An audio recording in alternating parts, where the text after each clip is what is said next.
How's it going, everybody? It's Fish Cakes. Today I wanted to do something different. It's a reaction to a video that I saw pop up in my YouTube recommendation feed probably a couple weeks ago. It's by a YouTuber named Neely. He does a lot of music theory videos and a lot of more in-depth videos on sort of the curiosities behind music. Personally, I am a huge fan of Neely. I really like learning about music theory, which is probably the reason why. As well as watching like Rick Beato as well. I feel that he has some similar videos. So I am not a professional musician by any means. I definitely consider myself to be more of an amateur self-taught musician. However, music is definitely my passion, and for me, that's something that I always return to. I love music theory and I love learning about it, which is the reason why I love Neely's videos. But this one in particular really struck me as different, mainly because of the title, White Supremacy in Music Theory. I think that over the past 400 years in European music, granted classical music, I think that that has had a huge influence on Western music, obviously. In the past, 200 years in the United States, popular music has definitely drawn a lot from that. I think that that's kind of where he's going to go with this video, just my speculations. I'm looking forward to it. I'm really looking forward to getting into it. So what's up, everyone? It's Fish Cakes here. This is maybe a week or two in the future. You can probably tell by the length of my beard, which is just starting to grow back. It's causing some serious bumps. You probably can't see that, but anyway. Hey, if you guys found this video helpful and entertaining, don't be afraid to like and subscribe, and let's get back into the video. Okay, so hopefully this works out. About to dive into it. Music Theory and White Supremacy by Neely. Let's get into it. Online and you see the phrase music theory, try replacing it with the phrase the harmonic style of 18th century European musicians and see if it still makes sense in context. Here is an article that claims to explain the genius of Lady Gaga using the harmonic style of 18th century European musicians. The article then goes on to highlight her song Bad Romance's use of the raised leading tone in a minor key, which was very popular in 18th century Europe. Very cool. This is a class that you can take all about the harmonic style of 18th century European musicians, and the way that you can tell is by looking at the course catalog, which has a lot of tonal harmony in it, which was very popular in 18th century Europe.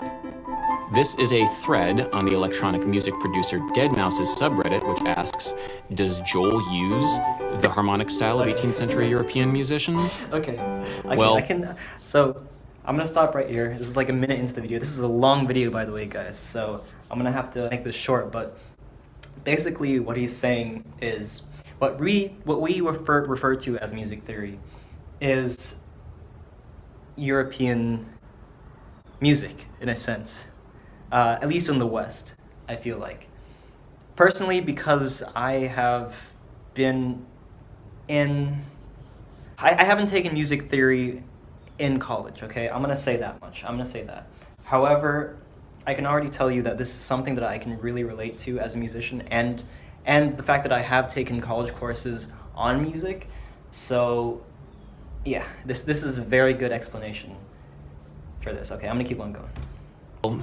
No, he doesn't use the same vocabulary that Mozart did, and he is very clear in interviews that he uses a different skill set. Do you self-identify as a tech guy or as a musical artist at this point? I think I'm more tech than, Mozart or whatever the hell. What about need help understanding how this progression fits in with the harmonic style of 18th century European musicians? How many of you guys know the harmonic style of 18th century European musicians? Did the Beatles know much about the harmonic style of 18th century European musicians? Etc., etc. You get the point.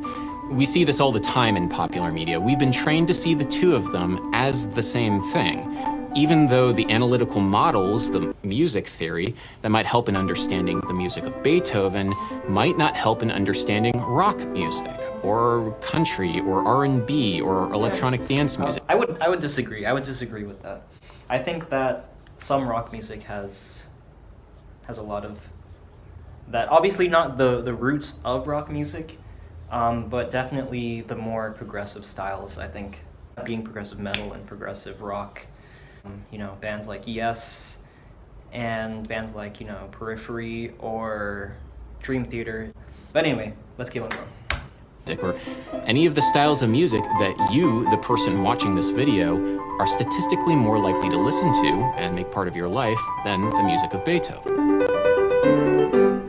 Let me put it this way. What most people think of as music theory actually does a pretty bad job of describing musical practice in most styles of music. Instead, this has kind of been used as a means of comparing all music from all people across the globe to the stylistic practice of a select few musicians. These guys versus, say, I don't know, these guys. So, can you spot the difference between the tonal composers on the left and the tonal composers on the right? That's right, the ones on the left are American. The ones on the right are German, and they clearly wrote the better music, which is why we study them. They clearly have the superior music. They clearly have a superior culture. They are individuals of genius who rise above the degenerate masses and their degenerate music. They are Part 1, the white racial frame of music theory. Okay. I can see where he's going with this. I can definitely see where he's going with this. And to an extent, I agree with him. However, keep on going. I'm gonna reserve my judgment for later. Hi, my name is Philip Ewell. I am an associate professor of music theory at Hunter College here in New York City. Dr. Ewell gave the keynote speech at the annual Society for Music Theory conference. Our white racial frame believes that the music and music theories of white persons represent the best framework for music theory. It's part of everything that we do, white racial framing in music. All of the materials that we use in our music theory classes, for sure, are so deeply indebted to whiteness. In his paper, The White Racial Frame of Music Theory, Dr. Ewell says that music theory can be seen as a racial ideology in which the views and ideas of white persons are held to be more significant than the views and ideas of non-whites. Damn. Woo, Yeah, okay. That's heavy, dude. That's heavy. I never would have thought that. I never would have said that, though. That's pretty heavy, dude. Racial ideology. That sounds like some critical race theory jargon, and as we've learned recently, that is un-American, so I don't want to talk about that too much on this channel, lest we be accused of un-American activities. So to try and figure out why American music theory is not built around these American composers, we're going to focus on just the music. And we already kind of have done that. We saw how music theory in popular culture can simply just mean the harmonic style of 18th century European musicians. And there are some musical elements which are unique to that style that are not shared in other styles, which are oddly prioritized. One thing I like to talk about, which, because it's so funny, is figured bass. Figured bass is a system where numbers indicate intervals and chromatic alterations above bass notes. It's kind of like a 17th century shorthand, like chord symbols, a means of getting by on the gig. Musicians would read off of figured bass charts and improvise their parts, which was a practice called basso continuo, or simply continuo. And as a this I remember. Okay, I remember learning about this in music appreciation. Anyone who's taken music appreciation, I forget which era. God damn it, I forget which era it is. But anyone who's taken music here, that class that I just mentioned, anyone who's taken that class knows what that is. Just not me.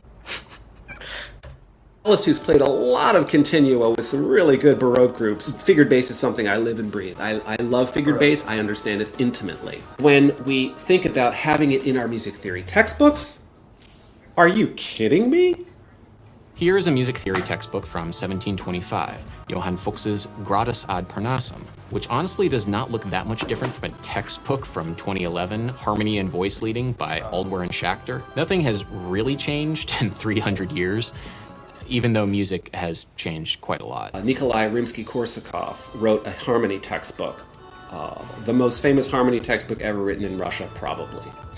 And he said, you know what, music is so crazy these days, I'm not even going to put figured bass in here because it's kind of a waste of time, it's outdated, we don't need it anymore. That was 1884, Adam. Seriously, check this out. This is what Rimsky-Korsakov, the Flight of the Bumblebee guy, wrote. In most of the existing manuals of harmony, we find rules for reading the now obsolete figured bass, but little or no practical advice for harmonizing melodies or selecting chords.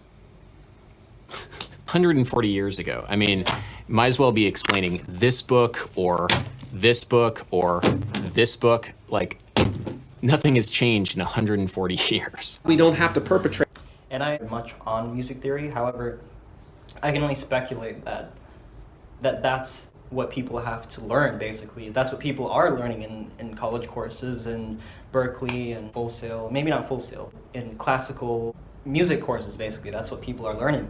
For me, that really frustrates me because I personally love to better myself in understanding more complex theories. And it's not necessarily that I don't like the less complex stuff or the stuff from maybe 200 years ago, 300 years ago.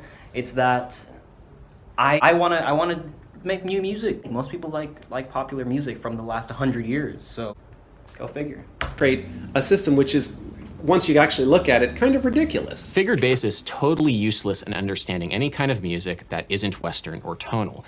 Instead, it's a tool designed to understand the style of music from one kind of people. I now refer to it as yet another method that the white racial frame of music theory can police and enforce whiteness. They'll never say that. What they'll say is, oh, but it's historical and it can help with other things. There's a reason that they're going to give for everything, for keeping things the way they are. That's how it's justified anyway in the course catalog for AP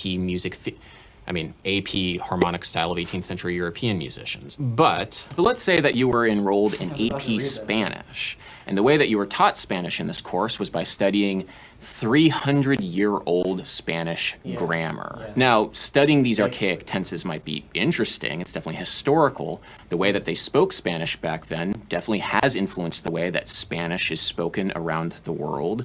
And I don't know, if you already know a little bit of Spanish, maybe it might be useful for understanding Don Quixote or whatever, but is it useful? Is it practical for having No, it's nothing like modern day Spanish. And that's actually a very good explanation for that. I really like how he tied that in there. Conversations in Spanish in everyday life?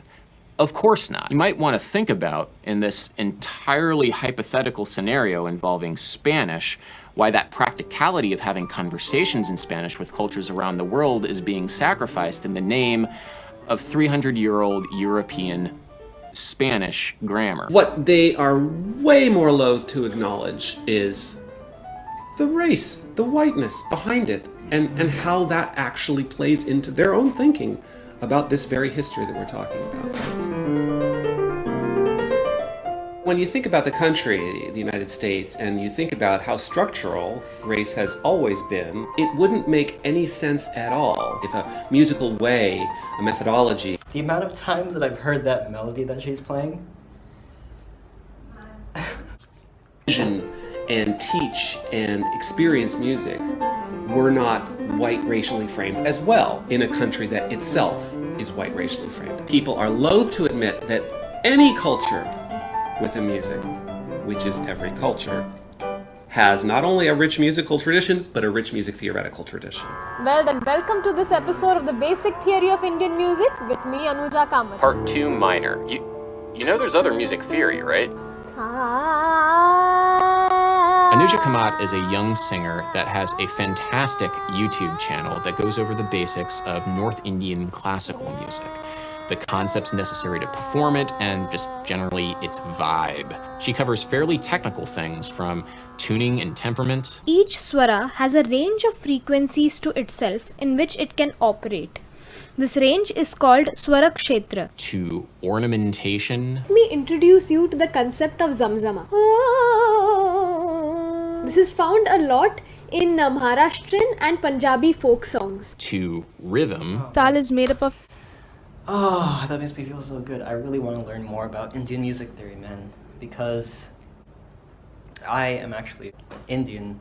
I'm Jamaican, my parents are Jamaican, but I'm part Indian, and I want to learn more about family shared culture, and I think this is one of the only mysteries to me, and I've always loved Indian music. I've always been a huge fan of, especially like the vocal melodies of Indian music, classical Indian music especially. Oh man. beats. Lay is the distance between each beat. And of course the intricacies of melody as expressed through rag, or ragas, if you're Anglo like me. Rag means a melody which is used to express a feeling. The basic structure of what I would call the major scale is the same in North Indian music. Sa re ga ma pa dha ni sa. Same is applicable for a Western song. And so Anuja is able to sing Western songs using Indian solfege, like the one song from Twilight that I actually kind of like. I don't know why people dislike it. Do people dislike it? It's a nice song. Whatever. I have died every day waiting for you. Ga pa ga dha pa re sa. All of the subjects that she covers have rough parallels in Western music theory. In fact, she often does cross-cultural comparisons, which serve to highlight the similarities as well as the differences between Western music and North Indian classical music. The phrase "mere ga" forms the identity of Yaman. So instead of taking sa re ga ma pa, you take mere ga ma pa. Every rag has a chalan. There are rules when it comes to combination of notes. For Western music students, this is exactly the difference between the Western concept of scale or mode and the Indian concept of rag. So Anuja is using Western theory as a foil to North Indian theory, as a means of understanding both of them a little bit better. That's something that we just don't do in the West. Like, even if you are a trained musician, chances are the past 2 minutes of information has been completely new to you. Let me introduce you to the concept of zamzama. What if that's something that we did, though? What if that cross-cultural relationship was kind of built into the way that we learned music theory? Approach a music theory textbook, the way that they all more or less start, they talk about rhythm and meter and pitch and scale. You can begin by putting out music theory and talk about Asiatic or African or Middle East. You can talk about the Americas, South America, ideas that came from all over the planet in terms of pitch, rhythm. And this is the thing, man. I've always wanted to explore the cultures that represent me, so I wanted to try to understand music, Indian music.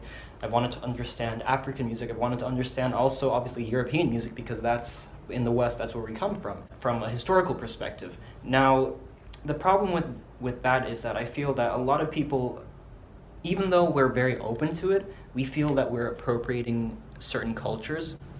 And I think that is probably the biggest problem. A white guy from, Ohio is probably not going to say, oh, let's just do something with these African melodies. Like, that's probably not going to cross his mind.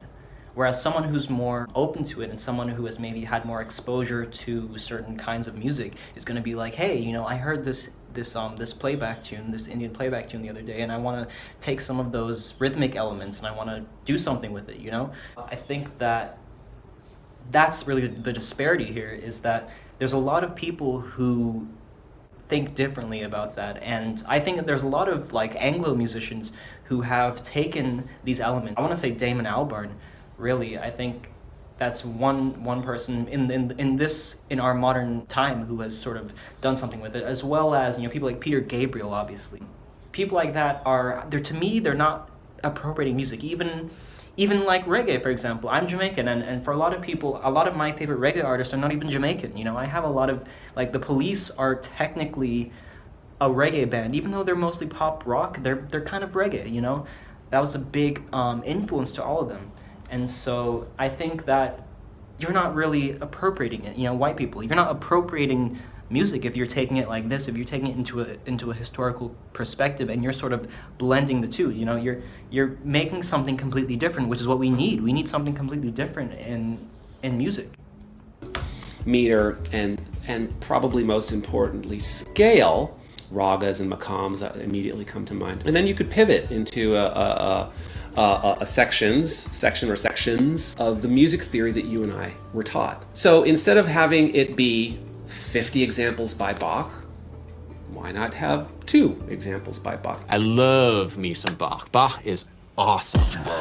But he was a relatively obscure composer in his day and rarely performed in the years after his death. It was only through the efforts of people like Felix Mendelssohn that his music kind of became the staple of the repertoire. That archival work necessary to preserve the legacy of the few people of color and women working within European music at the time just never happened. Why not have a woman composer in your example from 1700? Why not have a POC if you have a Renaissance example? And so partially as a result, we have a very limited and monochromatic canon. Definitely go check out 12 Tone's video on the classical canon if you haven't already. It's a great video that definitely helps put the music of Beethoven and Bach in some historical perspective. And then, right there on page 152, boom, you got an example by Beethoven. Why not? He deserves a seat at the table. He wasn't a bad composer. As I said in my blog, he was an above average composer. By golly, happy to play him, happy to hear him. I don't have a problem with Beethoven. I have a problem with what happened after he died in 1827. In his article on the composer Florence Price, a black woman, the classical music critic Alex Ross warns, reducing music history to a pageant of masters is, at bottom, lazy. We stick with the known in order to avoid the hard work of exploring the unknown. What we've done is we've taken musical examples that represent probably not even 0.1% of the world's music. We have claimed that it is music theory, not Western, not white music theory, not even Western music theory for music, kind of for the world, right? I mean, that's just so absolutely illogical. It doesn't make any sense at all. A 5/7 going to 1, fine. The 7th goes down by a step, sure. And you actually contextualize it and you have other music. Oh yeah, do you remember the raga we studied in chapter 2? Let's think about it now in relation to this piece by a Renaissance composer, maybe Lusitano, who was mixed race like me. let's put this into practice to see how we might do this kind of cross-cultural theory analysis. Why does Anuja singing the rag Shuddha Kalyan sound similar to Kathleen Battle singing Xavier Montsalvage's song Ninge Ninge?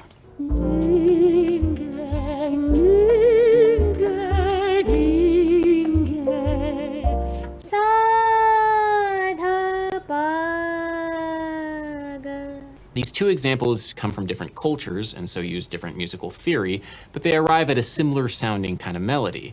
They have the same scale degrees, or swara. In the West, we would say do, la, sol, mi, and in India, you'd say sa, da, pa, ga.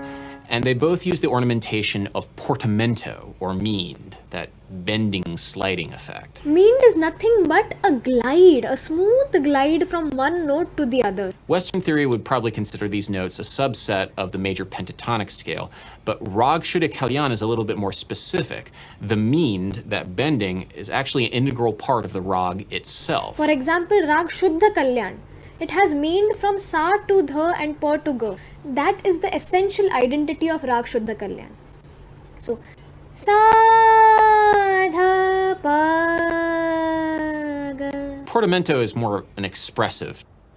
The way that Indian music does that, though, is so, to me, it sounds so much different than just normal Western, not normal, Western portamento. Like, it sounds so much more dramatic and so much more effective, like, I feel. Not that it's any less effective than, Western music. I should probably rephrase that, but it just has a different feel to it. Technique in the West. It's not quite as foundational. You can have the pentatonic scale without the bending.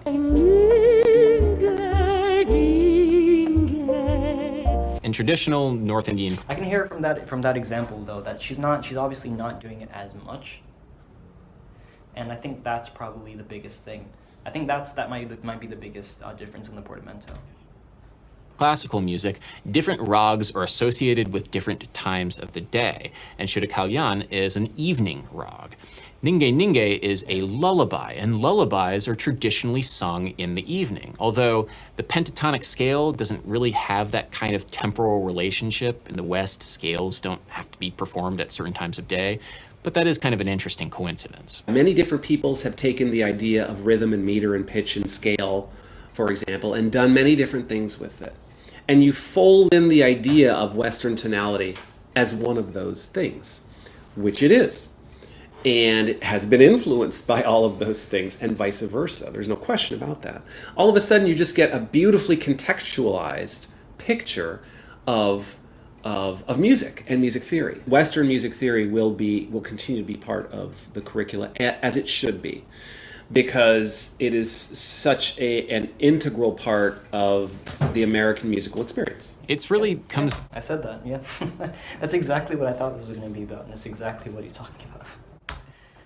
Perspective aids in understanding. And even within the Western canon, we generally have only looked at music from this one perspective, when there are in fact many. Part 3 minor 7 flat 5, people who are not white men.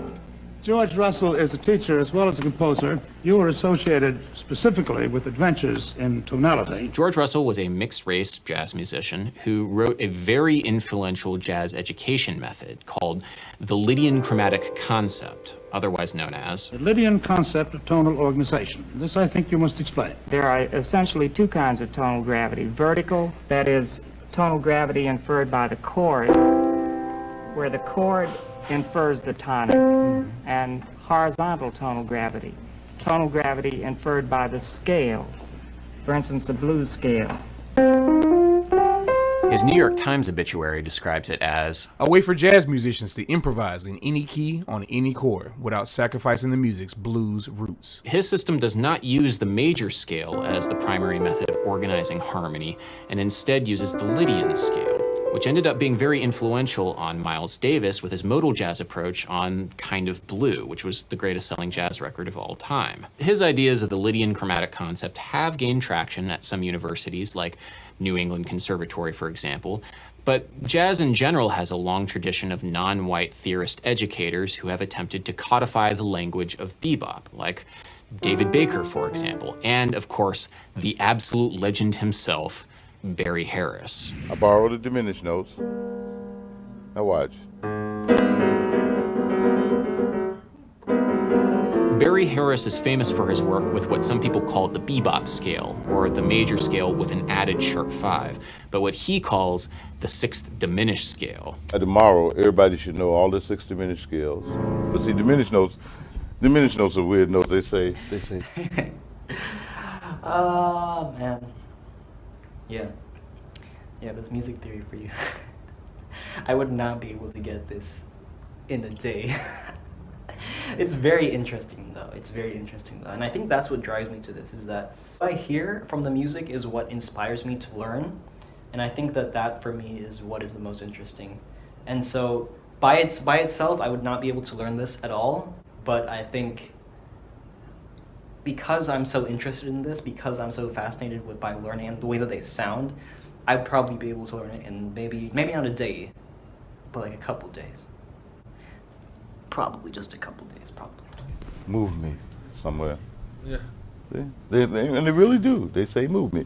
I have to stop because I'm honestly, am I halfway through? Wow, yeah, I am almost halfway through. Yeah, I'm guilty of doing that myself. I'm guilty of saying that music is, goes beyond culture. And I don't think that, the rules of music and the context in which you listen to them definitely does not go beyond culture, because even if you're listening to like a hit song in the US, that song is not going to be nearly as, it's not that it's going to be not understood, but essentially the context surrounding why people like it is going to be so different that you will never understand it. However, you will understand that people will love that music. They'll love it from their perspective. And that's something that's really interesting, that I never really thought about really until now. And now that he's saying that, it makes a lot of sense. I'm gonna have to cut this short, because this video is very long, it's almost an hour long. But so far, so good. Hey everybody, thank you so much for watching. If you liked and subscribed, thank you so much for that. I have tons more content coming up in the future, so if you really want to, please hit that notification bell so you can get informed every single time that I upload a video. Thank you so much again, guys, and I will see you later. Peace.